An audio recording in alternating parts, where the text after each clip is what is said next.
तो आप लोगों की भारी डिमांड के बीच हम BTUP sixth semester mechanical engineering के एक important subject CNC machine and automation के आपके कंप्लीट लेक्चर की शुरुआत एप्लीकेशन पर कर दी है। तो आप सभी एप्लीकेशन पर जुड़ करके अपनी तैयारी को ज़बरदस्त तरीके से कर सकते हैं। सीएनसी मशीन एंड ऑटोमेशन हमारा काफ़ी इम्पॉर्टेंट सब्जेक्ट है।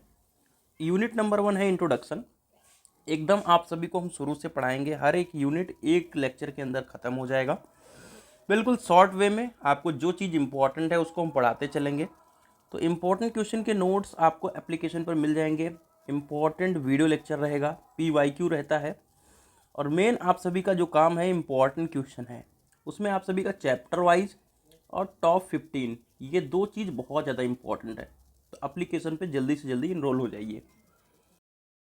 तो कैसे हैं मेरे बीटीयूपी के प्यारे साथियों एंड ज्ञान विद सचिन एप्लीकेशन के साथियों एंड ज्ञान विद सचिन यूट्यूब चैनल के साथियों, एक बार फिर से आप सभी का हम स्वागत कर रहे हैं। तो दोस्तों यूनिट नंबर 1 की हम शुरुआत कर रहे हैं।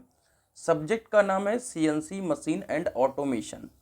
ऑलरेडी आप सभी को सीएनसी मशीन टॉपिक के बारे में थोड़ा बहुत ज़रूर पता होगा, लेकिन सीएनसी मशीन सिक्स्थ सेमेस्टर के लिए एक मेन सब्जेक्ट का रोल दिया गया है। तो सीएनसी मशीन काफ़ी इम्पोर्टेंट है आज के इस नए टेक्नोलॉजी के अकॉर्डिंग। खैर हम नई टेक्नोलॉजी के ऊपर नहीं जाएंगे, हम सीधा मुद्दे के ऊपर आएंगे कि हमें भैया इस चैप्टर के अंदर यूनिट नंबर 1 शुरू कर रहे हैं जिसका नाम है इंट्रोडक्शन। जरा इसको हाईलाइट कर देता हूँ। इस चैप्टर के अंदर भैया हमको पढ़ना क्या है, जैसा कि मैं आप सभी को अपने बारे में थोड़ा सा ब्रीफ दूंगा with proof. Last year CNC machine का पेपर हुआ था और पेपर की डेट भी आप सभी को PYQ के अंदर मिल जाएगी और मेरी वीडियो का भी डेट ऑलरेडी यूट्यूब देता है कि किस तारीख को मैंने वीडियो अपलोड की है। सिर्फ 12 क्वेश्चन बताए थे मेरे दोस्तों और उसमें से 10 क्वेश्चन एज इट इज आपकी एग्जामिनेशन में थे जो करने थे। ऐसा भी नहीं कि कोई क्वेश्चन रिपीट हुआ हो, ऑप्शन के अंदर ना हो। सभी क्वेश्चन हर सेक्शन के अंदर मिल गए और बहुत ईजिली आप कर सकते हैं। तो 2026 के लिए भी हमने बना दिया है और आपने देख भी लिया होगा बहुत सारे लोगों ने। जिसने नहीं देखा है मेरे दोस्तों ज़रूर देख लीजिएगा। मैं आप सभी को बता दूं कि नंबर लाना आसान है, लेकिन उसको लेकर के एक टेक्निक होती है, उस टेक्निक को ज़रूर अप्लाई करिए। PYQ पेपर को एनालिसिस करिए। तो वो सब आपका काम नहीं है करने का, वो हम आपको करके दे रहे हैं पिछले 3 सालों से, मैकेनिकल इंजीनियरिंग को जब से गाइड करने शुरू किया हूँ। तो चलिए फिलहाल हम मुद्दे के ऊपर आएंगे कि हम पढ़ाएंगे वही जो एग्जाम में आएगा। क्लियर बात है। लेकिन अब ये पूरा लेक्चर वीडियो अपलोड कर रहे हैं तो आपको इसमें भी जरूर हिंट देते हुए चलूंगा, लेकिन आप सभी को इसमें पूरा सिलेबस कवर कराने वाला हूं। जो इंपॉर्टेंट नहीं होगा उसको डिटेल में नहीं जाएंगे, लेकिन जो 100% वाला क्वेश्चन होगा उसको हम डिटेल में कवर करेंगे। तो चलिए हमारा जो पहला टॉपिक है वो है न्यूमेरिकल कंट्रोल मशीन, जिसे हम कहते हैं NC मशीन। क्या कहते हैं मेरे दोस्तों? NC machine. ठीक है, चलिए इसको हम शुरू करते हैं। तो जैसा कि हम इंट्रोडक्टरी लेक्चर पढ़ा रहे हैं, तो न्यूमेरिकल कंट्रोल का इतिहास जानना बहुत ज़रूरी है। तो न्यूमेरिकल कंट्रोल का जो आविष्कार हुआ, विकास हुआ, डेवलपमेंट हुआ, वो लगभग 1940 से 1950 के बीच में हुआ। और ये चीज़ को आप एग्ज़ाम में लिख सकते हो, ऐसा नहीं कि आप इसको एग्ज़ाम में नहीं लिख सकते। अब एग्जैक्टली न्यूमेरिकल कंट्रोल मशीन है क्या वो समझने की कोशिश करो। देखिए न्यूमेरिकल कंट्रोल मशीन एक ऑटोमेशन का पार्ट है, यानी यहाँ पर कोई भी काम ऑटोमेटिकली परफॉर्म हो जाए। 100% ऑटोमेटिकली नहीं परफॉर्म हो रहा है, लेकिन आपका बहुत सारा काम ऑटोमेटिक परफॉर्म हो पा रहा है। और उसके लिए हमें बहुत सारे न्यूमेरिकल एंड सिंबल, ठीक है, सिंबल की ज़रूरत पड़ी। और उस न्यूमेरिकल वर्ड्स सिंबल्स का यूज करके हमने क्या किया मेरे दोस्तों, अपने मशीन का कंट्रोल किया। तो इसीलिए आपके इस न्यूमेरिकल कंट्रोल, जिसे आप NC मशीन कहते हैं, नाम पड़ा। क्यों? क्योंकि हम बहुत सारे न्यूमेरिकल एंड आपके सिंबल्स का यूज करके अपनी मशीन को कंट्रोल किए हैं। ये न्यूमेरिकल कंट्रोल मशीन अब बेसिकली यूज नहीं की जा रही है, लेकिन आपको पता होना चाहिए कि एक सीढ़ी चढ़ने के लिए आपको उसके नीचे वाले सीढ़ी को जानना बहुत ज़रूरी है कि वो कितने कह सकते हैं ऊंचाई पर है, उसके हिसाब से आप अगला कदम रखने वाले हो।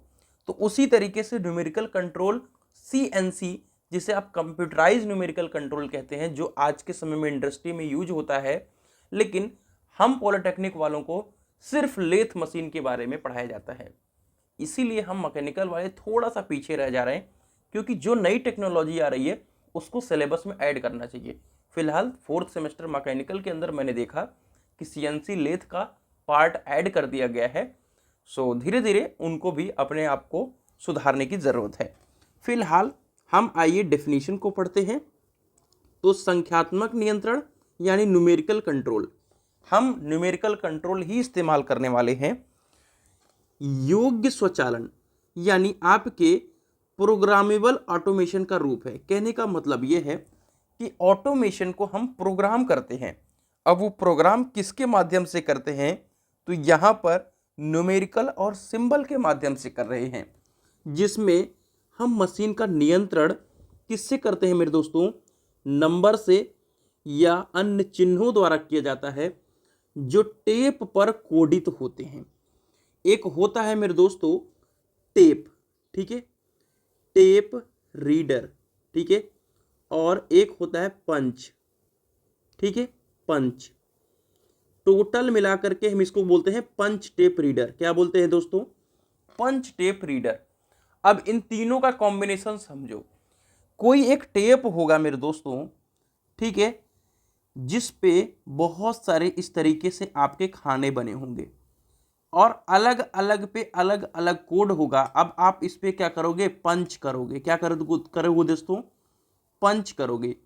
और फिर ये क्या करेगा, रीड करेगा। क्या करेगा मेरे दोस्तों, इसको ये रीड करेगा, इसीलिए इसको कहते हैं पंच टेप रीडर। अर्थात आप NC मशीन के बारे में इतना आप जान चुके हैं कि जो भी मशीन को हम न्यूमेरिक एंड सिंबल के द्वारा कंट्रोल करते हैं, जिसमें आपका एक पंच टेप रीडर होता है जिस पे हम पंच करते हैं और वो उस टेप के माध्यम से रीड करता है, इस प्रकार की मशीन को हम न्यूमेरिकल कंट्रोल मशीन कहते हैं, जिसे हम NC मशीन कहते हैं। राइट मेरे दोस्तों, तो NC मशीन आपको समझ में आ गया कि नहीं। तो NC मशीन का एक और डेफिनेशन यहाँ पे इलेक्ट्रॉनिक इंडस्ट्रियल एसोसिएशन यानी EIA ने दिया है। क्या दिया है, आइए समझते हैं कि किसी सिस्टम में, निकाय का मतलब सिस्टम में, सभी क्रियाविधि यानी काम करने का क्रियान्वयन यानी काम करने का तरीका एवं उसका नियंत्रण संख्याओं को सीधे प्रयोग द्वारा करने की क्रिया को न्यूमेरिकल कंट्रोल यानी NC मशीन कहते हैं। तो ज़्यादा EIA के चक्कर में नहीं पड़ो, सीधा सा दिमाग में रखो कि जहाँ पर जिस मशीन को हम न्यूमेरिकल एंड सिंबल के द्वारा कंट्रोल करते हैं, जिसके अंदर पंच टेप रीडर यूज किया जाता है, वो हमारी मशीन कहलाती है न्यूमेरिकल कंट्रोल मशीन। आइए, और बहुत सारी चीज़ें लिखी हुई हैं, ध्यान से समझते हैं। तो दोस्तों एक गहरी बात यहाँ पे लिखी गई है, सिस्टम में नंबर, चिन्हों, अक्षरों का एक विशेष प्रारूप लिखा जाता है जिसको हम कहते हैं प्रोग्राम। तो प्रोग्राम क्या है मेरे दोस्तों, नंबर, चिन्ह, अक्षरों का एक विशेष प्रारूप है, ठीक है। प्रोग्राम निर्देशों का सेट होता है, यानी कोई सा भी हमें निर्देश देना है, टूल को हमको क्या नाम है, कटिंग पे ले जाना है, टूल को वापस लाना है, कूलेंट को ऑन करना है, जो भी हम निर्देश दे रहे हैं उस सब निर्देशों का सेट होता है प्रोग्राम, ठीक है, जिससे सिस्टम का कार्य प्रारंभ होता है। इसी प्रोग्रामिंग के बदौलत ही क्या होता है, हमको जो भी काम करना होता है उस चीज को हम प्रारंभ करते हैं। सिस्टम में नए उत्पाद के निर्माण के लिए केवल निर्देशों के सेटों को परिवर्तित करना होता है। जैसे हमको कोई भी नया प्रोडक्ट तैयार करना है तो हमको जो भी निर्देश देने हैं वो फिर से रीसेट करने हैं, नया पंच टेप लगाना है और हमारा काम शुरू हो जाता है। यह ऑटोमेशन बैच प्रोडक्शन पद्धति के लिए उपयुक्त होता है। अब बैच प्रोडक्शन क्या है, मॉस प्रोडक्शन क्या है, यूनिट प्रोडक्शन क्या है, ऑलरेडी अभी 5th सेमेस्टर के अंदर हम लोगों ने प्रोडक्शन मैनेजमेंट के अंदर पढ़ लिया, तो उसको हम डिस्कस करने नहीं जा रहे हैं। तो आइए, एनसी मशीन वह मशीन होती है जिसका नियंत्रण निर्देशों के सेट के द्वारा किया जाता है। यह निर्देश सेट अल्फा न्यूमेरिक कोड होते हैं। तो एक और डेफिनेशन आ जाता है मेरे दोस्तों, आप सभी इस डेफिनेशन को एडवांस वर्जन में लिख सकते हैं कि एनसी मशीन एक ऐसी मशीन होती है, प्लीज इस बात को सुनिएगा और यही लिखिएगा एग्जाम में, रटने की आवश्यकता नहीं है। एनसी मशीन एक ऐसी मशीन होती है जिसका कंट्रोल जो होता है वो निर्देशों के सेट के द्वारा होता है, अर्थात पार्ट प्रोग्रामिंग के द्वारा होता है। यह जो निर्देश सेट है, जो पार्ट प्रोग्रामिंग है, वो अल्फा न्यूमेरिक कोड के रूप में होता है। इसके अंदर पंच टेप रीडर यूज किया जाता है। क्रिस्टल क्लियर है मेरे दोस्तों ये बात। अब आइए एलिमेंट्स ऑफ एनसी मशीन, कि भैया हमारे इस एनसी मशीन के अंदर कौन कौन से मेन एलिमेंट्स हैं। बहुत सारे एलिमेंट्स होते हैं, लेकिन 3 मेजर एलिमेंट्स हैं। एक होता है मशीन कंट्रोल यूनिट, इसको ब्रेन कहा जाता है। क्या कहा जाता है? ब्रेन ऑफ मशीन कहा जाता है। दूसरा है मेरे दोस्तों पार्ट प्रोग्राम, इसके बिना तो मशीन का जो टूल वगैरह है वो रन ही नहीं करेगा। तीसरा है मशीन टूल, इसके बिना मैन्युफैक्चरिंग नहीं होगा। तो देखो ध्यान से सुनिएगा एक ट्रिक मेरे दोस्तों, अब चाहे एनसी मशीन की बात हो चाहे सीएनसी मशीन की बात हो, मशीन कंट्रोल यूनिट का डेटा अलग नहीं हो जाएगा। तो यहीं पर मशीन कंट्रोल यूनिट को समझ लो अच्छे से, ठीक है, जिससे आगे और ज़्यादा हमको कॉम्प्लिकेटेड ना समझाना पड़े। तो पहली ही लाइन यहाँ पर लिखी हुई है, यह एनसी का क्या होता है? ब्रेन होता है, ठीक है, जिसमें सभी आवश्यक हार्डवेयर एवं सॉफ्टवेयर लगे होते हैं। तो सभी आवश्यक हार्डवेयर और सॉफ्टवेयर किसके अंदर होते हैं मेरे दोस्तों? मशीन कंट्रोल यूनिट के अंदर होते हैं, जो प्रोग्राम को क्या करते हैं? रीड करते हैं। यही तो प्रोग्राम को रीड करते हैं। कौन? मशीन कंट्रोल यूनिट ही तो प्रोग्राम को रीड करेगी, और वही क्या करेगी? कार्य करने के लिए निर्देशित करते हैं। तो मशीन कंट्रोल यूनिट क्या करेगी? प्रोग्राम को रीड करेगी और काम करने के लिए निर्देश देगी। यह इलेक्ट्रिक टूल होता है, पंच टेप पर कोडित निर्देशों को पढ़ता है। एमसीयू क्या करता है? आपके जो भी पंच टेप होते हैं, ठीक है, पंच टेप क्या होता है मेरे दोस्तों? उस पर आप पंच करते हो, एक प्रकार का टेप होता है। अभी मैंने आप सभी को समझाया। तो उस पंच टेप पर, मान लो ये पंच टेप है और इसके अंदर कोड लिखा होता है, ठीक है। अब जो कोड इस पे, मान लो इस पे लिखा है ड्रिलिंग करने का कोड, इस पे लिखा है मिलिंग करने का कोड, एग्जाम्पल दे रहा हूं। तो इसी को आप क्या करते हो? पंच करते हो। क्या करते हैं दोस्तों? पंच। जैसे आप मेट्रो में पंच कार्ड नहीं यूज करते, किसी चीज को पंच कर दो, ठीक है। या आप कंपनी में काम करने जाएंगे तो आपको पंच करना होगा सुबह 10 बजे 8 बजे, जब भी कंपनी का काम होता है, ठीक है। कॉलेज का टीचर आता है तो पंच करता है, ठीक है। तो उस पर पंच टेप पर आप जब पंच करते हो तो उस पर जो भी कोडिंग की होती है उसके डायरेक्शन को ये पढ़ता है और उन्हें मशीन टूल को यांत्रिक क्रियाओं में परिवर्तित करता है, यानी मशीन टूल को मोशन दे देता है कि आप इस काम को करिए। अब मशीन टूल के मुख्य भाग होते हैं। एक्चुअल में ये आपके मशीन कंट्रोल यूनिट की बात कर रहा है, ठीक है, जिसके हम एलिमेंट्स की बात करें तो टेप रीडर, डेटा बफर और सिग्नल आउटपुट चैनल है। मैं आप सभी को बता दूं कि आपको सीएनसी, एनसी और डीएनसी को पढ़ना है, मशीन कंट्रोल यूनिट के टाइप्स को नहीं पढ़ना है।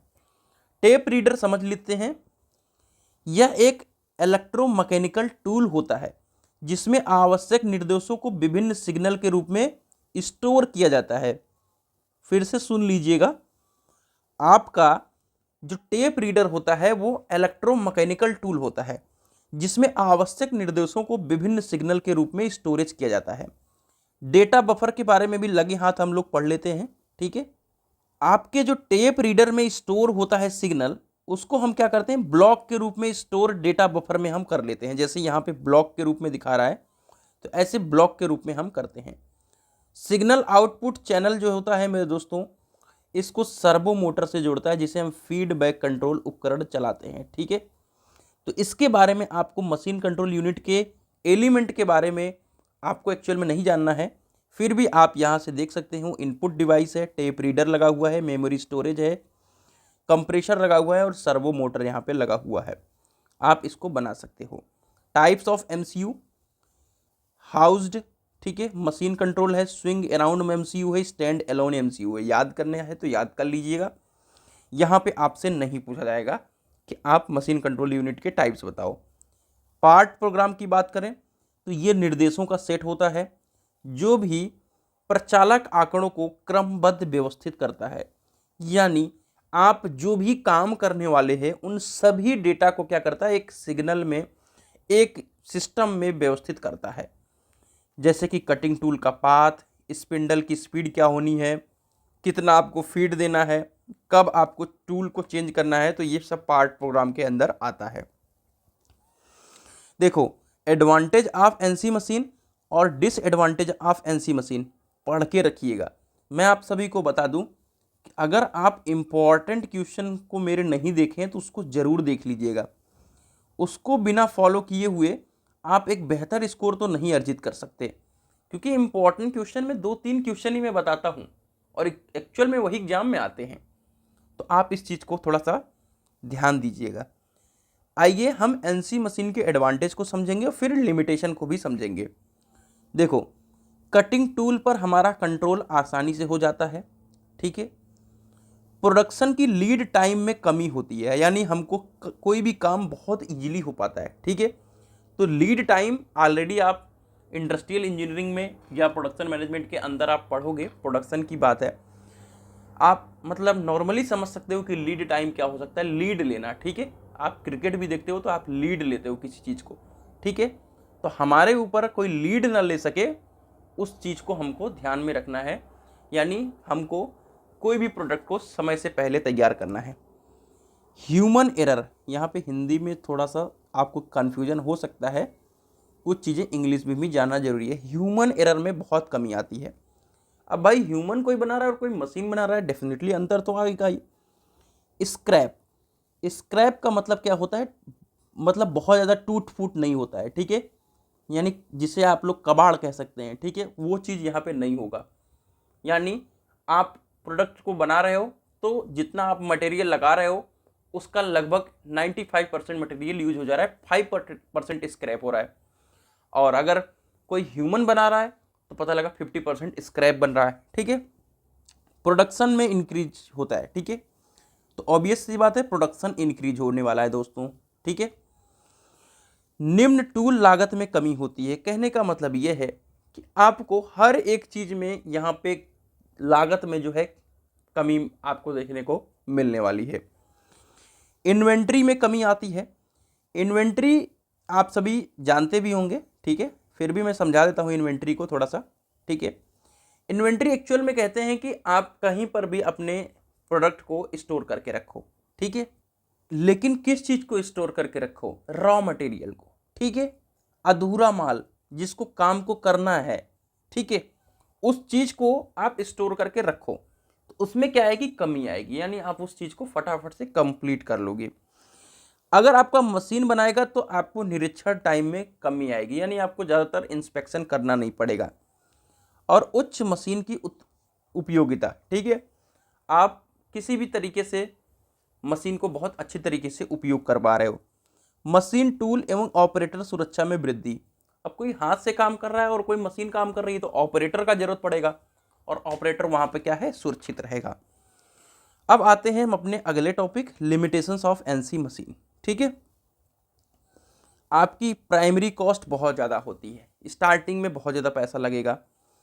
आपको यहाँ पे स्किल लेबर चाहिए, भाई डिप्लोमा वाले हैं ना, क्यों दिक्कत वाली बात है, आपको एक स्पेशल ट्रेनिंग की ज़रूरत पड़ेगी। मेंटेनेंस पर उच्च लागत है, ठीक है, यानी अगर आपकी मशीन खराब हो जाएगी तो मेंटेनेंस कॉस्ट बहुत ज़्यादा है। उच्च प्रचालन लागत, एक बार आपको बहुत ज़्यादा पैसा स्टार्टिंग में चलाने के लिए लगेगा, ठीक है। चलिए, तो अब क्लासिफिकेशन ज़रूरत है नहीं, बट हमने लिख दिया है तो आपको फटाफट से समझ लेना है। कंट्रोल लूप के आधार पे, आपके मोशन कंट्रोल के आधार पर, कोऑर्डिनेट ज्योमेट्री के आधार पे, पावर सोर्स के आधार पे हम क्लासीफाई करते हैं एनसी मशीन को। अब आते हैं हम अपने अगले topic, computer numeric control machine. 100% आप सभी के एग्जामिनेशन में एनसी, सीएनसी और डीएनसी इन तीनों में से 100% क्वेश्चन पूछा जाता है। कौन सा पूछा जाएगा, कौन सा नहीं पूछा जाएगा, इन सब के बारे में हमने डिस्कशन ऑलरेडी इंपॉर्टेंट क्वेश्चन के अंदर कर रखा है, तो आप जरूर देख लीजिएगा। ठीक है, तो भैया आप लोग कहेंगे कि भैया सीएनसी मशीन आ ही क्यों रही है जब हमारा एनसी से काम हो जाएगा। तो सीएनसी मशीन इसलिए आ रही है मेरे गाइस कि एनसी मशीन में हमारा लगा था, क्या लगा था बताइए जरा एक बार, आपका लगा था मेरे दोस्तों टेप रीडर। क्या लगा था? Tape reader. अभी जो टेप रीडर लगा था ना, इसकी बड़ी दिक्कत थी। दिक्कत आपको समझाते हैं, सुनना, लिख नहीं रहा हूं, सुनना बस। टेप रीडर वह होता क्या था दोस्तों कि अगर एक गलती इसमें कही दो ना, अगर एक गलती हमें कही दा तो ये पूरा खराब हो जाता था। पहली बड़ी समस्या इसकी थी। अब एक गलती कर दिया तो हमको बार बार फिर से वही पूरा प्रोग्राम सेट करना पड़ता था इसमें, ये समस्या बहुत ज़्यादा। तो इसमें क्या होता था कि दोबारा सेट करेंगे, फिर कहीं गलती हो गई तो फिर इतना पूरा पूरा टेप खराब, है ना। अब बात, चलो एक बार सेट कर दिया, यूज हो जाए तो अलग बात है। एक बार ये टेप को यूज कर दिए तो फिर से आप खराब, जैसे आपने पूरा प्रोग्राम सेट किया और आपने पूरा प्रोजेक्ट लॉन्च कर दिया, तो दोबारा जब आपको करना पड़ता था फिर से पूरा प्रोग्राम होता था। क्यों? क्योंकि इसको पंच कर दिए ना तो ये खत्म हो जाता था। यहाँ पे पंच कर दिए तो खत्म हो गया, यहाँ पे पंच कर दिए तो खत्म हो गया। तो उसी समस्या को खत्म करने के लिए आ गए हमारे कंप्यूटर बाबा। कंप्यूटर बाबा ने क्या किया कि कंप्यूटराइज न्यूमेरिक कंट्रोल मशीन को लॉन्च कर दिया। आइए, तो एनसी मशीन में नए उत्पाद के निर्माण के लिए हमें टेप रीडर में बार बार नए प्रोग्राम को फीड करने की जरूरत पड़ती थी। ठीक है, जिससे हमें समय की हानि होती थी और एरर भी संभव होता था। प्रोग्राम में बार बार बदलाव कठिन होता था। भाई ऑब्वियस सी बात है, किसी प्रोग्राम को बार बार चेंज करना। तो इसी कठिनाई को दूर करने के लिए हम लाए भैया सीएनसी मशीन। तो सीएनसी मशीन क्या है दोस्तों? एनसी मशीन का अपग्रेड फॉर्म। अपग्रेड फॉर्म बन के क्या होगा? इस सीएनसी मशीन। तो सीएनसी मशीन सामान्यतः एक एनसी मशीन होती है जिसमें एमसीए के रूप में डेडिकेटेड कंप्यूटर लगा होता है। अब इसके अंदर अगर हम डिटेल जाए ना तो देखो, एक होता है कैड सॉफ्टवेयर और आपका एक होता है कैम। एक्चुअल में ये होता है सॉफ्टवेयर नहीं, ये होता है टूल। क्या होता है? टूल होता है। ठीक है, ये आपका करता है डिजाइन और ये आपका करता है मैन्युफैक्चरिंग। ठीक है, तो एक कर रहा है डिजाइन, एक कर रहा है मैन्युफैक्चरिंग। इन्हीं दोनों की बदौलत सीएनसी मशीन का चल पाना पॉसिबल हो पा रहा है। ठीक है, तो यहां टेप रीडर के स्थान पर सॉफ्टवेयर का इस्तेमाल किया जाता है, जिसे आप यहां पर क्या कह रहे हो? कैड कैम सॉफ्टवेयर कह रहे हो। ठीक है, क्लियर बात है दोस्तों। तो एनसी मशीन में क्या था? पंच टेप रीडर। यहां पे क्या किया गया मेरे दोस्तों? एक आपका पूरा प्रोग्राम सेट कर लिया गया जिसमें एक डेडिकेटेड कंप्यूटर लगा दिया गया। ठीक है, मशीन कंट्रोल यूनिट जो आप सभी वहां पे कह रहे थे, यहाँ पे आप डेडिकेटेड कंप्यूटर यूज कर रहे हैं और टेप रीडर के स्थान पे आप क्या कर रहे हैं? सॉफ्टवेयर का इस्तेमाल कर रहे हैं। ठीक है, तो ये आपका एक ब्लॉक डायग्राम है। ठीक है, यहाँ पे आपका जो सीएनसी मशीन होता है ना, उसके अंदर आपका कई सारा पार्ट होता है। आइए हम उनको एक एक करके समझाते हैं थोड़ा। तो हम जो जो साइड में आपको लिखते जाएंगे ना, उसको आप समझते जाना और नोट करते जाना। आप लोगों से रिक्वेस्ट है कि हम नोट्स के माध्यम से पढ़ाते हैं, हम कोई एडवांस वर्जन के टीचर नहीं हैं। हमारा काम थोड़ा सा सिंपल वे में है और आप लोगों तक मेरी बात बस पहुँचे और आप लोग एग्जाम में अच्छा करें। जो मैं बताना चाह रहा हूँ वो समझ जाए, हमको ज़्यादा दिखावा नहीं करना है। तो देखो, सीएनसी मशीन में दो चीज़ आपको याद रखना। जो प्रोग्राम कर रहे हैं दोस्तों, ठीक है, प्रोग्राम करते हैं वो कोडिंग के फॉर्म में करते हैं और आपके इस समय जी और एम, ये दो तरीके कोड यूज होते हैं। किस तरीके के? जी और एम कोड। ठीक है, अब आते हैं इनपुट डिवाइस। ठीक है, एक को समझते हैं ना। तो कंप्यूटर का इनपुट डिवाइस क्या हो सकता है? क्या हो सकता है दोस्तों? कीबोर्ड ले लो। ठीक है, कीबोर्ड ले लो मेरे दोस्तों, आपका केबल यूएसबी लगा दो। ठीक है, ये सब इनपुट डिवाइस है। यहाँ पे लगा है पार्ट प्रोग्रामिंग। ठीक है, तो पार्ट प्रोग्रामिंग को हमने समझाया, जी और एम कोड यूज हो रहा है। ठीक है। यहाँ पे मशीन कंट्रोल यूनिट, ठीक है, मशीन कंट्रोल यूनिट समझ लो डेडिकेटेड कंप्यूटर लगा हुआ है, उस चीज़ को समझने में कोई दिक्कत तो नहीं होगी, यानी यहाँ पे कंप्यूटर मॉनिटर यूज हो रहा है, ठीक है।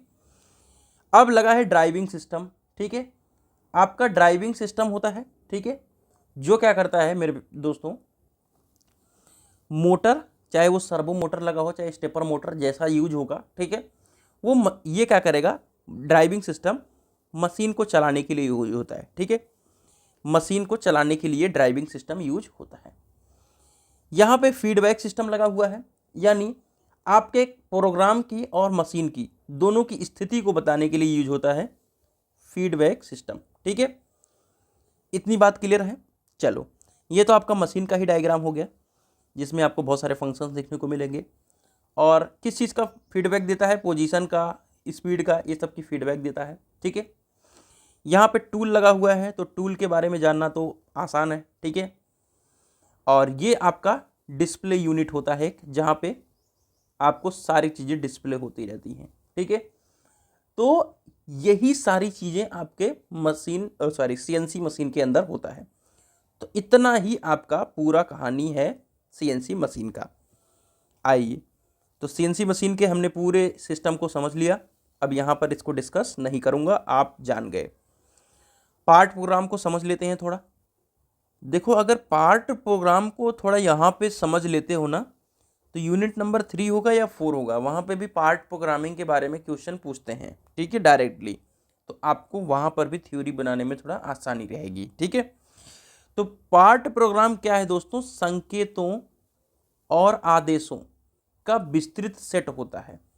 यानी आप किसी चीज़ का एक सेट बना लो, इसके अंदर आपके सिंबल होंगे और उन सिंबल में छिपा होगा आपका ऑर्डर, ठीक है, जिससे क्या होता है, मशीन टूल चलता है।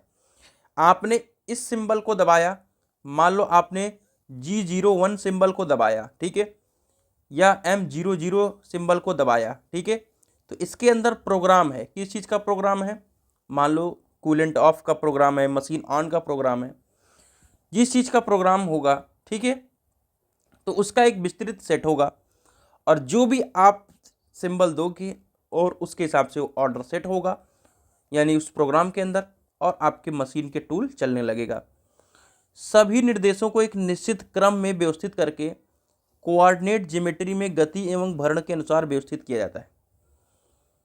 तो सभी जो भी हमारे निर्देश हैं वो एक कोऑर्डिनेट ज्योमेट्री के अंतर्गत होते हैं, ठीक है। यानी जो हमारा मोशन होगा टूल का, फीड होगा, यानी गति एवं भरण का मतलब फीड, और जो मोशन होगा वो कैसे होगा, कोऑर्डिनेट ज्योमेट्री के अकॉर्डिंग।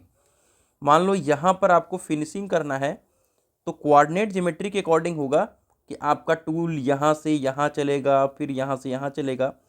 तो आपका कोऑर्डिनेट सिस्टम होता है एक्चुअल में, ठीक है, आपका क्या होता है, कोऑर्डिनेट सिस्टम होता है।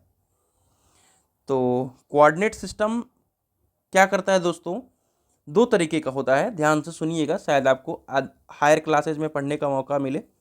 तो कोऑर्डिनेट सिस्टम एक होता है आपका ऑब्सोलेट कोऑर्डिनेट सिस्टम होता है, ठीक है, और एक इंक्रीमेंटल होता है, ठीक है।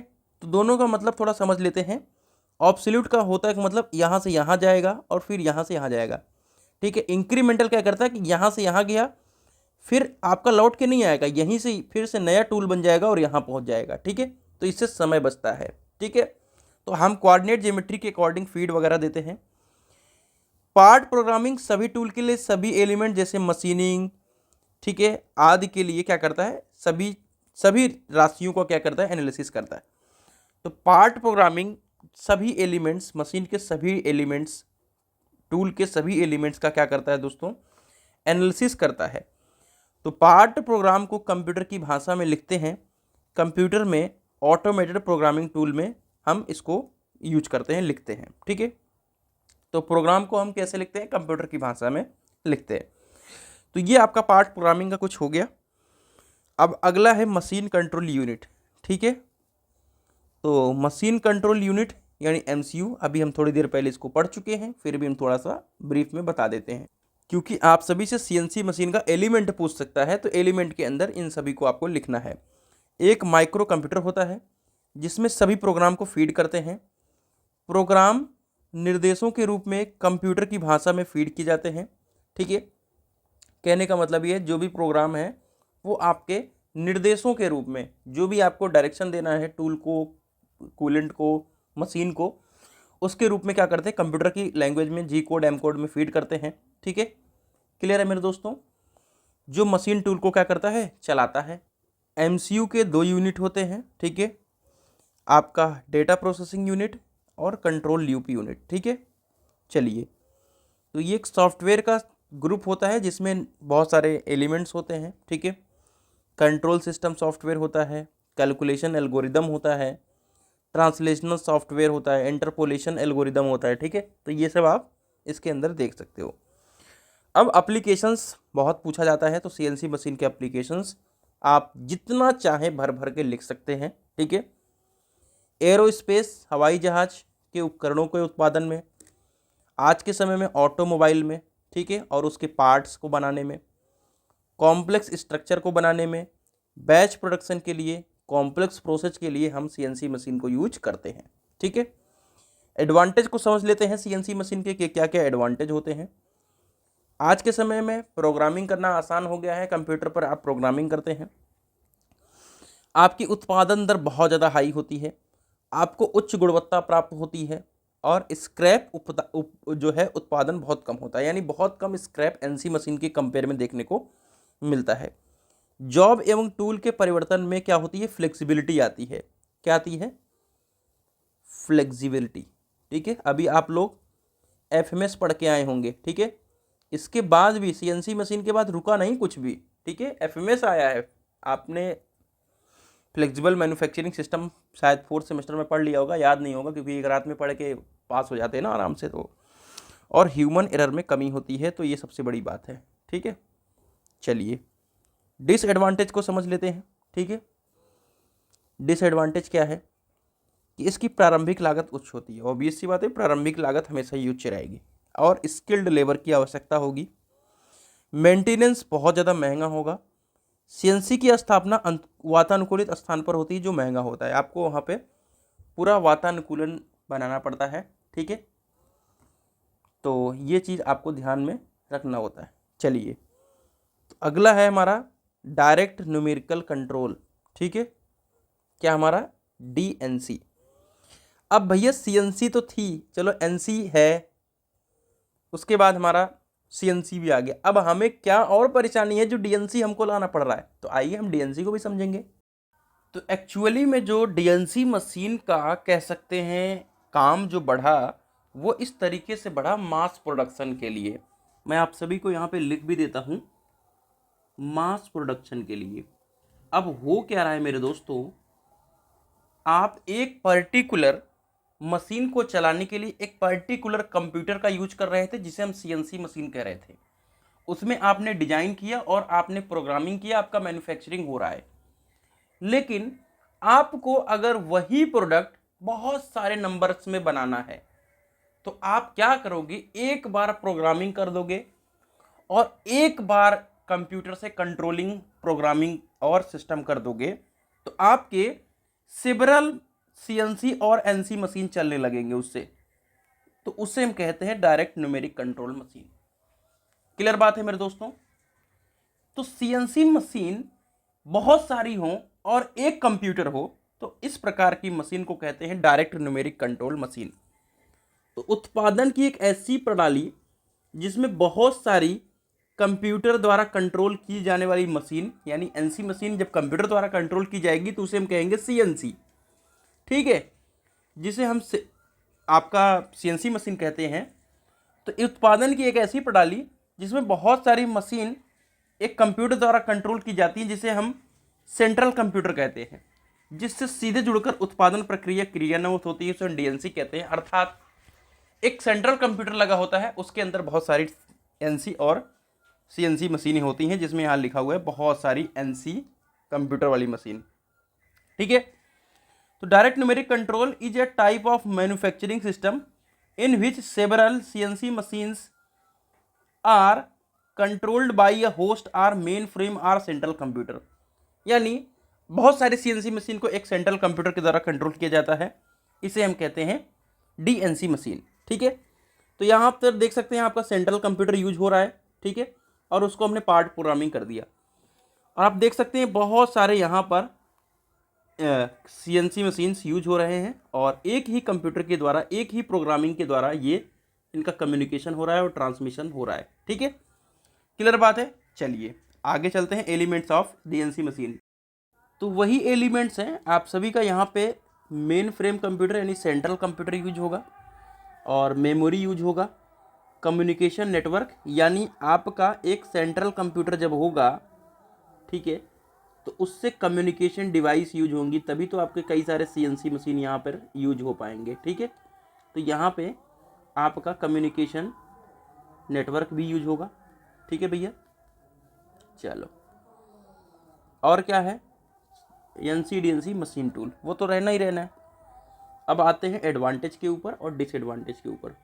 तो एडवांटेज भी आपको सिमिलर ही देखने को मिलने वाला है, ठीक है। इसमें आपको पंच टेप रीडर यानी टेप रीडर का यूज नहीं होता है, ठीक है। और आपके फाइल के रूप में, कंट्रोल फाइल के रूप में, ठीक है, सेव होते हैं सभी प्रोग्राम। DNC मशीन की इफिशियंसी CNC और NC मशीन से अधिक होती है। अब भाई एक कंप्यूटर अगर 3 मशीनों को चला रहा है और कहीं पर सिर्फ एक मशीन चल रही, तो ऑब्वियस सी बात है इफिशियंसी इंक्रीज तो होना ही होना है, ठीक है। NC पार्ट प्रोग्राम को स्टोर करने के लिए बल्क मेमोरी की सुविधा होती है, ठीक है। तो इसमें एक पार्ट प्रोग्राम सेविंग मेमोरी होती है, ठीक है। अब आते हैं डिसएडवांटेज के ऊपर। हर एक चीज़ का डिसएडवांटेज बना हुआ है। कुशल कारीगर, यदि कोई फॉल्ट आता है तो मशीन शॉप की पूरी गतिविधि में रोक लग जाती है। एक फॉल्ट आएगा सारी मशीन रुक जाएंगी और ये काफ़ी महंगा इक्विपमेंट है। तो ये जनरल आपके डिसएडवांटेज है। और अब आपसे CNC और DNC में अंतर भी पूछा जा सकता है। बहुत ज़्यादा कम चांसेस बनते हैं, लेकिन हो सकता है कि आपका कॉम्प्लिकेटेड बने तो आपसे पूछ लिया जाएगा। कुछ नहीं है, CNC में कंप्यूटर मशीन सीधे रूप से जुड़ा होता है, DNC में कंप्यूटर मशीनों से दूर होता है और टेलीकम्युनिकेशन लाइन द्वारा जुड़ा होता है, ठीक है। कहने का मतलब ये है कि जो CNC मशीन होती है वो उसमें कंप्यूटर वगैरह सब एक साथ ही अटैच होता है। DNC में क्या होता है, बाहर एक कंप्यूटर लगा होता है जो सभी कंप्यूटर को कम्युनिकेशन लाइन से कनेक्टेड होता है। CNC में मशीनें मतलब फ्लेक्सिबल होती हैं और DNC में मशीनें कम फ्लेक्सिबल होती हैं, ठीक है। यहाँ पे फ्लेक्सिबल आप ऐड कर सकते हो, ठीक है, फ्लेक्सिबल। CNC में प्रोग्रामिंग कम कुशल ऑपरेटर द्वारा की जाती है, DNC में और भी स्किल्ड लेबर चाहिए, इस ऑपरेटर चाहिए। CNC में एक समय में एक मशीन को कंट्रोल करता है और DNC एक समय में कई मशीनों को कंट्रोल करता है। CNC का फुल फॉर्म है कंप्यूटर न्यूमेरिक कंट्रोल, DNC का फुल फॉर्म है डायरेक्ट न्यूमेरिक कंट्रोल। चलिए अब आता है हमारा टॉपिक, ठीक है, input devices used in CNC machines. तो अभी तक हमने जितना पढ़ाया उसमें से आप सभी को 2 क्वेश्चन देखने को मिलने वाले हैं। जितना मैंने पढ़ाया इतने में से ही 100%। Input devices used in CNC machine कभी नहीं पूछा गया है, ठीक है, सिलेबस के अंदर है, डेफिनेटली हम लोग डिस्कस करेंगे। वैसे कंप्यूटर में कई प्रकार की डिवाइस का प्रयोग करके सिस्टम को इनपुट दिया जाता है। CNC में इनपुट डिवाइस वह डिवाइस है जिसका प्रयोग CNC कंट्रोलिंग में पार्ट प्रोग्राम में डालने के लिए किया जाता है। इनपुट डिवाइस का मतलब क्या है कि आपका जो भी प्रोग्रामिंग कर रहे हैं CNC को कंट्रोल करने के लिए, फिर से सुनिएगा, पार्ट प्रोग्रामिंग जब हम करते हैं तो CNC को कंट्रोल करने के लिए तो जो भी हम इनपुट डालते हैं उस डिवाइस को हम कहते हैं इनपुट डिवाइसेज। आमतौर पर CNC में 3 प्रकार के इनपुट डिवाइस का प्रयोग किया जाता है: magnetic tape reader, punch tape reader, floppy disk drive, USB flash drive, serial communication, ये सिलेबस के अंदर है, और ईथरनेट कम्युनिकेशन। तो ये जो दोनों दिया है ये आपके सिलेबस के अंदर भी गिवन है। तो चलिए आगे बढ़ते हैं, ठीक है। Data transmission, types of data transmission पढ़ना नहीं है, ठीक है। पैरेलल कम्युनिकेशन, डाटा ट्रांसमिशन आपके सिलेबस के हिसाब से नहीं है, आप डेफिनेटली पढ़ सकते हैं। सीरियल कम्युनिकेशन, ठीक है, सीरियल कम्युनिकेशन सिलेबस के अंदर गिवन है, ठीक है, एंड ईथरनेट टेक्निक। चलिए, तो ये एक प्रकार का डाटा ट्रांसमिशन में डाटा इंफॉर्मेशन बिट्स के रूप में भेजा जाता है। कम्युनिकेशन का मतलब क्या है, DNC मशीन में क्या होता है, कम्युनिकेशन टेलीकम्युनिकेशन सिस्टम जुड़ा हुआ है, तो यहाँ से आपका डाटा का ट्रांसमिशन होता है, ठीक है। और एक सीरियल में क्या होता है, डाटा का ट्रांसमिशन होता है, ठीक है। तो एक साथ न जाकर एक के बाद एक फॉर्मेट के रूप में जाते हैं। अब आप ये बताओ, एक साथ सारे ऑपरेशन तो होंगे नहीं, एक पहले ऑपरेशन होगा उसके बाद जस्ट ऑपरेशन होगा। तो जैसे पार्ट प्रोग्रामिंग किया जाता है वैसे ही आपका जो है सीरियल कम्युनिकेशन कम्युनिकेट करता है। इनके लिए अलग अलग चैनल के स्थान पर एक ही चैनल होता है। इस ट्रांसमिशन में एक या दो चैनल या ट्रांसमिशन लाइन का यूज किया जाता है और इससे ज़्यादा नहीं। तो इसमें एक या दो ट्रांसमिशन लाइन यूज होती हैं कम्युनिकेशन करने के लिए, ठीक है। चलिए, अब सीरियल कम्युनिकेशन का यहाँ पे इन्होंने वो भी बना रखा है ब्लॉक डायग्राम, ठीक है। यहाँ पे सेंडर है, रिसीवर है, यहाँ पे सिंगल चैनल है, ठीक है। चलिए, और इस तरीके से आपको एक और डायग्राम देखने को मिलेगा जहाँ पे सेंडर और रिसीवर बना हुआ है। एक और डायग्राम मिलेगा जिसमें ट्रांसमीटर और रिसीवर है, ठीक है। और यहाँ पे कोडिंग की हुई है अलग अलग। तो इस डायग्राम को आप बना सकते हैं। नोट पॉइंट में एग्जाम्पल यूएसबी और ईथरनेट है, ठीक है। एक ही चैनल होने के कारण ये सस्ता होता है। डाटा ट्रांसफरिंग में काफ़ी समय लगता है और ये लॉन्ग डिस्टेंस के डेटा को भेजने के लिए यूज किए जाते हैं। चलिए, टाइप्स ऑफ सीरियल कम्युनिकेशन नहीं पढ़ना है, ठीक है, कोई भी सिलेबस के अंदर नहीं है। अब आते हैं ईथरनेट कम्युनिकेशन टेक्नोलॉजी। तो आप लोग अगर घर में वाईफाई लगा लिए, ठीक है, तो उससे क्या होता है कि 1 पर्सन, 2 पर्सन, 3 पर्सन, 4 पर्सन सब चला लेते हो। तो वो भी एक ईथरनेट कम्युनिकेशन टेक्नोलॉजी यूज होती है आपके सीएनसी मशीन में, ठीक है। एक ऐसी कम्युनिकेशन टेक्निक है जिसमें कई सारे कंप्यूटर्स को एक साथ कनेक्ट करके डेटा को भेजा जाता है। एग्जाम्पल के तौर पे local area network and wide area network net communication के ईथरनेट केबल का प्रयोग करते हैं, ठीक है। तो डेटा को भेजने के लिए हमारे लैन और मैन ईथरनेट कम्युनिकेशन सिस्टम का यूज करते हैं, जिसे एक राउटर से जोड़कर डेटा का ट्रांसमिशन किया जाता है, ठीक है। आइए नोट पॉइंट की तरफ चलते हैं। इसके द्वारा डाटा भेजने की स्पीड हाई होती है और भेजे जाने वाला डाटा सिक्योर्ड होता है और इसके द्वारा भेजे जाने वाला डाटा रिलायबल भी होता है। ईथरनेट के टाइप्स को नहीं पढ़ना है, ठीक है, क्योंकि इतना लंबा क्वेश्चन पूछा ही नहीं जाता है, ठीक है। और आपकी इच्छा तो आप पढ़ सकते हो, ठीक है। अब अगला हमारा जो टॉपिक है वो है selection of components to be machined in CNC machines. तो ये भी हमारे सिलेबस में है, लेकिन फिर से मैं रिकॉल करा देता हूँ कि आपके इस चैप्टर से 3 क्वेश्चन आएंगे और उन तीनों क्वेश्चन को मैंने आप सभी को बता दिया है कि कौन से क्वेश्चन आएंगे, ठीक है। तो आपने अभी तक अगर इंपॉर्टेंट क्वेश्चन नहीं देखा तो जरूर से जरूर देख लीजिएगा, ठीक है। कंप्यूटराइज न्यूमेरिक कंट्रोल अर्थात सीएनसी एक कंप्यूटराइज्ड निर्माण प्रक्रिया है जिसमें पूर्व प्रोग्राम सॉफ्टवेयर और कोड उत्पादन उपकरण की नीति और गति को नियंत्रित करते हैं। तो इस लाइन को समझने के लिए ये जो लाइन आपने पढ़ा लिखा है इसको आप समझो, ठीक है। किस चीज़ का सिलेक्शन कर रहे हो, कंपोनेंट्स के लिए। कौन से कंपोनेंट जिसको मशीन कर रहे हो, कहाँ पर, सीएनसी मशीन में। तो सीएनसी मशीन क्या है, एक कंप्यूटराइज न्यूमेरिक कंट्रोल मशीन है।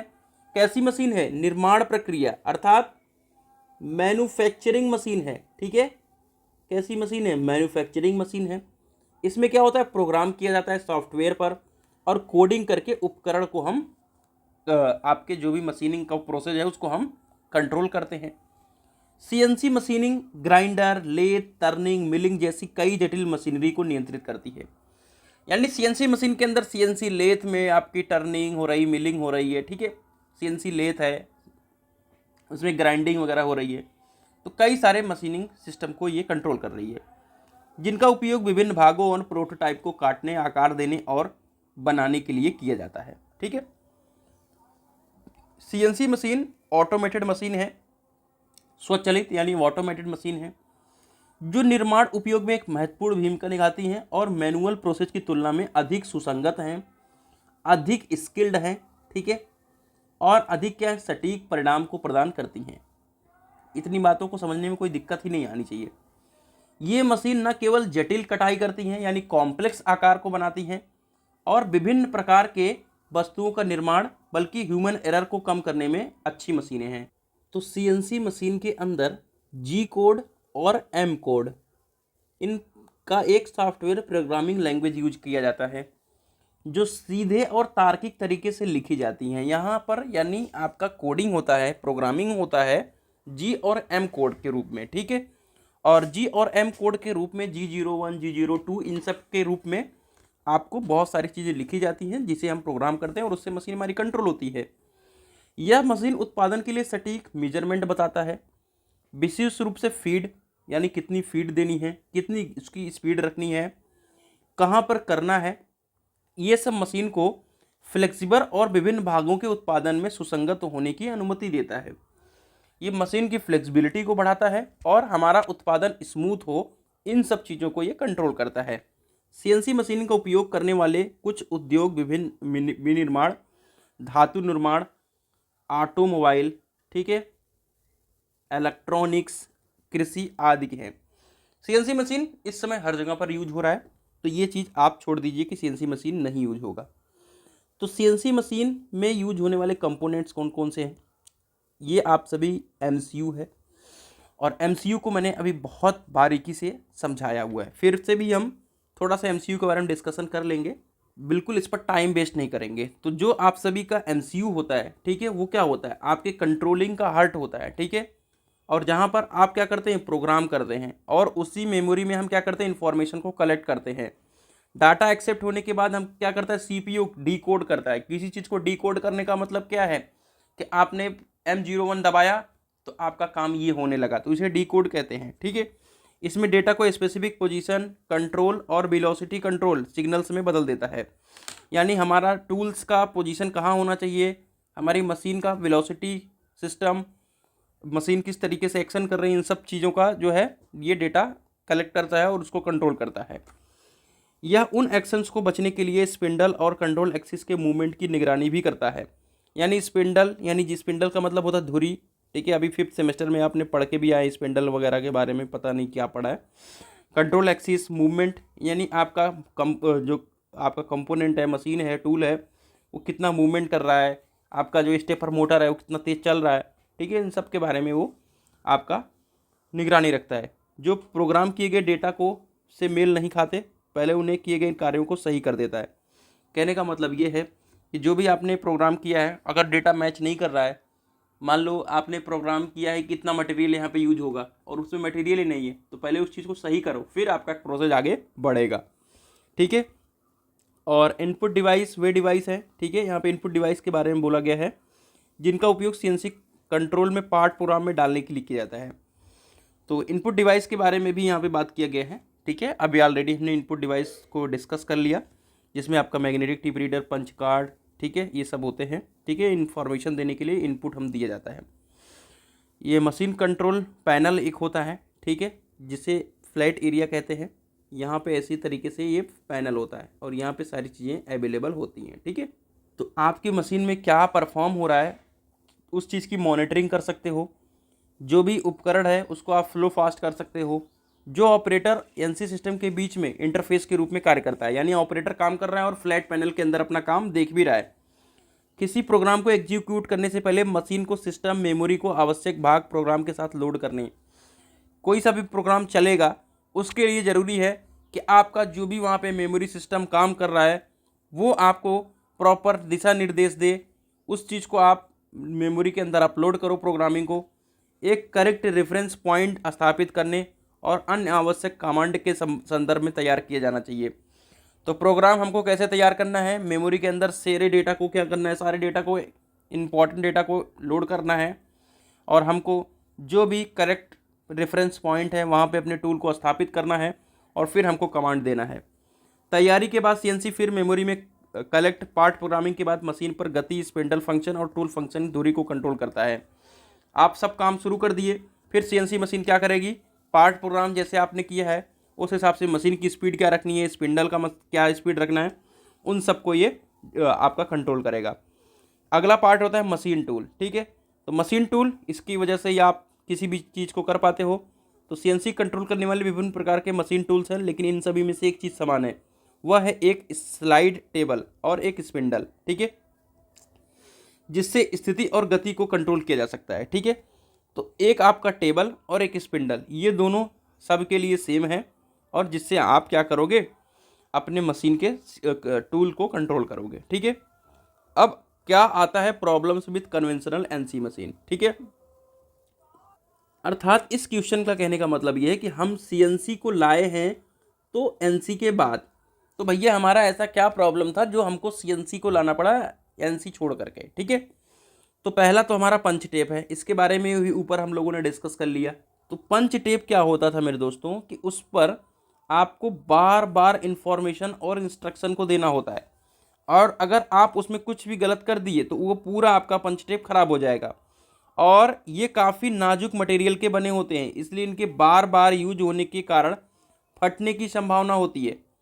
तो पंच टेप की प्रॉब्लम आप समझ गए कि आपको बार बार इंफॉर्मेशन देनी होती है, बार बार इंस्ट्रक्शन देनी होती है पंच टेप पर, और ये काफ़ी नाजुक मटेरियल के होते हैं, इसलिए इनके बार बार यूज होने से इनकी फटने की संभावना है। और अगर आपने एक बार प्रोग्रामिंग गलत कर दी तो ये पूरा ख़राब हो जाएगा। टेप रीडर क्या होता है? टेप रीडर का मुख्य कार्य पंच टेप पर लिखी सूचनाओं को पढ़ना। आपको मैंने बार बार बताया कि ये आपका मान लो पंच आपका है, ठीक है। अब इस पर आपने क्या किया, पंच कर दिया इसी टेप रीडर पर, ठीक है, टेप पर। तो क्या होगा कि इस पे जो भी प्रोग्राम लिखा होगा वो उस चीज़ को क्या करेगा, ये डिकोड कर देगा, यानी पढ़ेगा। इसमें किसी प्रकार का कोई टेक्निकल फॉल्ट आता है तो डेटा और इन्फॉर्मेटिक रीड को करने में परेशानी होगी। यानी आप कोई भी एरर करते हो तो वो सारी चीज़ें डेटा को कलेक्ट करने में दिक्कत होगी और मशीन में टूट फूट की संभावना बढ़ जाएगी। तो चलिए अब हम नेक्स्ट टॉपिक की तरफ चलते हैं। यहाँ पे टेप रीडर के बारे में इन्होंने बताया है डायग्राम की मदद से। पार्ट प्रोग्रामिंग के बारे में इन्होंने डिस्कस कर लेना है, ठीक है। तो जैसा कि हमने बताया था कि जो आपका पंच टेप है वो डेटा को क्या करता है, होल्स के रूप में इंसर्ट करता है। प्रोग्राम जो भी हम प्रोग्राम करते हैं वो आपको होल्स के रूप में रहता है। अगर इस दौरान कोई डेटा या प्रोग्राम गलत इंसर्ट हो जाए तो क्या होगा, पूरा ऑपरेशन वहाँ पे ख़राब हो जाता है, ठीक है। और पूरा पंच टेप भी ख़राब हो जाता है और ऑपरेशन भी ख़राब हो जाता है। अब अगला इसमें आता है कंट्रोलर, ठीक है। तो देखो इसमें कंट्रोलर तो मिल जाता है, तो ये ऑपरेशन के दौरान आने वाले फॉल्ट को बार बार हम कंट्रोलर यूज करके रोक तो सकते हैं, लेकिन इसके लिए क्या होगा, बार बार हम प्रोडक्ट की क्वालिटी पर जब कंट्रोलर से रोकेंगे तो प्रोडक्ट की क्वालिटी पे असर पड़ता है, ठीक है। अगला इसमें है non optimal speed and feed. तो एनसी मशीन में दोस्तों ऐसा कोई भी प्रावधान नहीं है जिसके अंतर्गत ऑपरेशन के दौरान फीड, यानी आप ज़्यादा फीड कर दो या कम कर दो, स्पीड, इन दोनों को बदला जा सके, ठीक है। अब अगला हमारा टॉपिक आता है एक्सिस आइडेंटिफिकेशन। इसके अंदर नहीं आता, ये अलग टॉपिक है। तो एक्सिस का मतलब क्या होता है, अक्ष। आइडेंटिफिकेशन का मतलब पहचान। तो अक्ष की पहचान एवं अक्ष का निर्धारण के दौरान बहुत सारे एलिमेंट निम्नलिखित हैं। मशीन टूल की गति एक्स वाई जेड कोऑर्डिनेट में क्या होती है, एक स्टैंडर्ड के अनुरूप क्या होती है, निर्धारित होती है कि ये आपका जो मशीन टूल है इतने एरिया पर एक्स वाई जेड डायरेक्शन में चलेगा, ठीक है मेरे दोस्तों।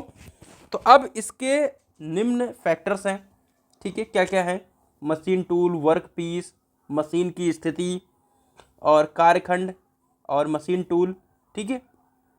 तो ये हो गया आपका एक्सिस आइडेंटिफिकेशन के बहुत सारे दशा, ठीक है, यानी स्टेट। अब आता है सबसे इम्पोर्टेंट टॉपिक पीएलसी। क्या आता है, पीएलसी, जिसे हम कहते हैं प्रोग्रामेबल लॉजिक कंट्रोलर। ये 100% का क्वेश्चन बन जाता है हर साल के लिए, तो ध्यान से इसको पढ़िएगा। तो जो पीएलसी है मेरे दोस्तों, ठीक है, इसके नाम से ही पता है कि हम क्या करते हैं, प्रोग्राम करके, ठीक है, प्रोग्राम करके हम कंट्रोल करते हैं, ठीक है। प्रोग्राम करके हम किसी चीज़ को कंट्रोल करते हैं। तो अब कंट्रोल क्या क्या कर सकते हैं मेरे दोस्तों, आपके मशीन को कंट्रोल हम कर सकते हैं इसकी मदद से, ठीक है, मशीन को कंट्रोल कर सकते हैं, मोटर आपकी जो लगी होती है उसको कंट्रोल कर सकते हैं। इसी तरीके से आप बहुत सारी चीज़ों को कंट्रोल कर सकते हैं। तो जो पीएलसी है कंप्यूटर की तरह ही होता है, ठीक है। तो पीएलसी में आपके द्वारा रखे गए पर्सनल कंप्यूटर की तरह कई फीचर होते हैं, ठीक है। तो जैसे एक पावर सप्लाई सिस्टम इसमें होता है, ठीक है। तो पावर सप्लाई क्या करता है, आपके पीएलसी को क्या देता है, पावर। पीएलसी को पावर देने का काम पावर सप्लाई का है। सीपीयू होता है, आपको पता है सीपीयू क्या करता है, तो आपको प्रोग्राम को प्रोसेस करता है। और इसके साथ साथ इसमें होता है इनपुट मॉडल होता है, ठीक है, और आउटपुट मॉडल होता है। इनपुट में क्या होता है दोस्तों, इनपुट के अंदर क्या क्या चीज़ें आ सकता है आपका, ये ध्यान रखें। कोई चीज़ का इनपुट मतलब स्विच आ सकता है, ठीक है, स्विच ऑन ऑफ, ये सारी चीज़ें आऊँ। आउटपुट के अंदर क्या आ सकता है, आपका मोटर हो जाएगा, ठीक है, आपने स्विच दिया मोटर चलने लगा, लाइट आ गया, ठीक है, ये सारी चीज़ें आ गई। अब आता है इसके अंदर प्रोग्रामिंग सिस्टम, ठीक है, तो उसके अंदर आता है मेमोरी एंड ऑपरेटिंग सॉफ्टवेयर, ये आता है प्रोग्रामिंग में, ठीक है, प्रोग्रामिंग में। तो ये आपके कंपोनेंट हो गए, कौन कौन से component, power supply, CPU, input system, output system और आपका प्रोग्रामिंग, ठीक है, पांचवा। क्लियर बात है, ये पीएलसी के पार्ट को समझ गए। पीएलसी में एक प्रोग्राम बनाया जाता है जो हमारी ज़रूरतों के लिए काम करता है। इसका उपयोग कई उद्योगों और मशीनों में किया जाता है। तो ये भी आपका एक प्रोग्रामिंग सिस्टम है, ठीक है। अब ध्यान से सुनिएगा, जो आपका पीएलसी है मेरे दोस्तों, ये आपका टेम्परेचर वहाँ का किस तरीके से है उसके अकॉर्डिंग, प्रेशर कितना है, ठीक है, विद्युत की सप्लाई कितना है, कितना वहाँ पे वेट है, धूल है, नमी है, गर्मी कैसी है, उसके अंतर्गत काम करने के लिए डिजाइन किया जाता है पीएलसी, ठीक है। यह इंडस्ट्रियल में, मैन्युफैक्चरिंग प्लांट में, प्रोसेसिंग प्लांट में, वेस्ट वाटर ट्रीटमेंट प्लांट में ऑटोमेटिक ऑपरेट करने के लिए किया जाता है, ठीक है। तो ये हमारा पीएलसी का ओवरव्यू है। अब आते हैं हम और भी कॉन्सेप्ट को समझते हैं पीएलसी के, ठीक है। तो पीएलसी ने इंडस्ट्रियल और मैन्युफैक्चरिंग सेक्टर में एक नया रेगुलेशन ला दिया। पीएलसी के फंक्शन जैसे एनालॉग सिग्नल के timing, counting, calculation, comparison, processing, जो भी हमारे एनालॉग सिग्नल्स आ रहे हैं उनकी हमकी काउंटिंग करना, कैलकुलेशन करना, कंपैरिजन करना, प्रोसेसिंग करना, ठीक है।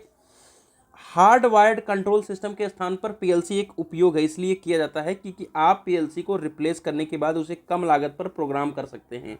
यानी सिंपल सा कहने का मतलब है इसके अंदर वायरिंग कम हो जाती है, ठीक है। क्या हो जाती है, वायरिंग कम हो जाती है, अर्थात हार्ड वायर्ड जो कंट्रोल सिस्टम है उसके स्थान पर हम पीएलसी यूज कर रहे हैं। अब पीएलसी को हम इसलिए रिप्लेस कर रहे हैं कि हमारा कम लागत पर नया प्रोग्राम हम कर सकें।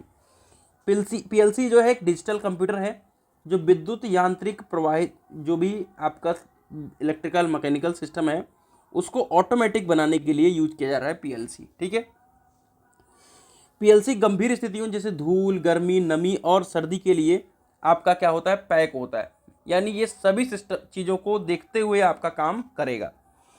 पीएलसी में बहुत बड़ा और जटिल प्रोसेस को कंट्रोल करने की क्षमता होती है, यानी कॉम्प्लेक्स से कॉम्प्लेक्स चीज़ों को ये कंट्रोल कर सकता है। उपयोग और ज़रूरत के अनुसार से पीएलसी को प्रोग्राम किया जा सकता है, यानी पीएलसी के अंदर आप प्रोग्रामिंग भी कर सकते हैं। तो और देखते हैं अगर हमारे पीएलसी के बारे में कुछ यहाँ पर दिया हुआ हो, ठीक है। तो यहाँ पे पीएलसी का इन्होंने ब्लॉक डायग्राम बना रखा है, ठीक है। तो आइए हम पीएलसी के ब्लॉक डायग्राम को देखते हैं और यहाँ पे आपका एग्जाम्पल भी दिया हुआ है।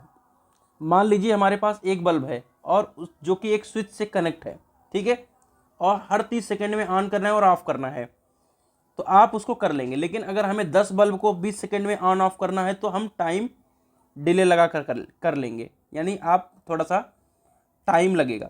अगर 100 बल्ब दिया जाए तो टाइमर लगाकर ऑन ऑफ कर सकते हैं, लेकिन यह टाइम रिले बहुत ज़्यादा लगानी पड़ेगी, उसके बाद बहुत काम करना पड़ेगा, बहुत वायरिंग करनी पड़ेगी और बहुत लेंदी हो जाता है। तो इन सब से बचने के लिए हम पीएलसी का उपयोग करते हैं, ठीक है।